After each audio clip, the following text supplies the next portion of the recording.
ನಮಸ್ಕಾರ ಎಲ್ಲರಿಗೂ. ನೆಲ್ಲಿಕಾಯಿ ಅಂದ್ರೆ ಯಾರಿಗೆ ಇಷ್ಟ ಆಗಂಗಿಲ್ಲ ಹೇಳ್ರಿ.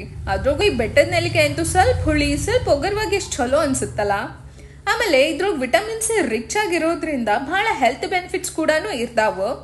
ಎಸ್ಪೆಷಲಿ ಹೆಣ್ಮಕ್ಳಿಗೆ ಇದೊಂದು ಸೂಪರ್ ಹೆಲ್ದಿ ಡ್ರಿಂಕ್ ಅಂತಾನೆ ಹೇಳ್ಬೋದು. ಸೊ ವಾರದಾಗ 2-3 ಸಲ ಮನೆಯೊಳಗನ ನಾವು ಮಾಡ್ಕೊಂಡು ಕುಡಿಬಹುದು. ಇದನ್ನ ಮಾಡಾಕ 2 ಬೆಟ್ಟದ ನೆಲ್ಲಿಕಾಯಿನ ಈ ಥರ ಪೀಸ್ ಮಾಡಿ ಇಟ್ಕೊಂಡೇನಿ. ಆಮೇಲೆ ಒಂದು 5-6 ಕರಿ ಮೆಣಸು ಕಾಳು, ಸ್ವಲ್ಪ ಕರಿಬೇವು ಸೊಪ್ಪು. ಕರಿಬೇವು ಸ್ವಲ್ಪ ಎಳೆದಾಗಿದ್ರನ ಚಲೋ ಆಗುತ್ತಾ. 1 ಟೇಬಲ್ ಸ್ಪೂನ್ ಸಕ್ರೆ, ಅರ್ಧ ಟೇಬಲ್ ಸ್ಪೂನ್ ಉಪ್ಪು, 1 ಗ್ಲಾಸ್ ನೀರು. ಇದೆಲ್ಲ ಐಟಮ್ಸ್ನ ಒಂದು ಜ್ಯೂಸರ್ ಹಾಕಿ ಫೈನ್ ಆಗಿ ಗ್ರೈಂಡ್ ಮಾಡ್ಕೋಬೇಕು.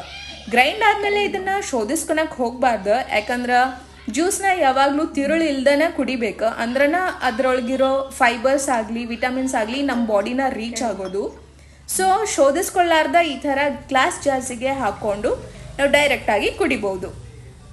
ಸೊ ಈ ರೆಸಿಪಿ ನಿಮ್ಗೇನಾದರೂ ಇಷ್ಟ ಆತಂದ್ರೆ ನನ್ನ ಚಾನೆಲ್ನ ಲೈಕ್ ಮಾಡಿರಿ, ಶೇರ್ ಮಾಡಿರಿ ಆ್ಯಂಡ್ ಸಬ್ಸ್ಕ್ರೈಬ್ ಮಾಡಿರಿ. Thank you.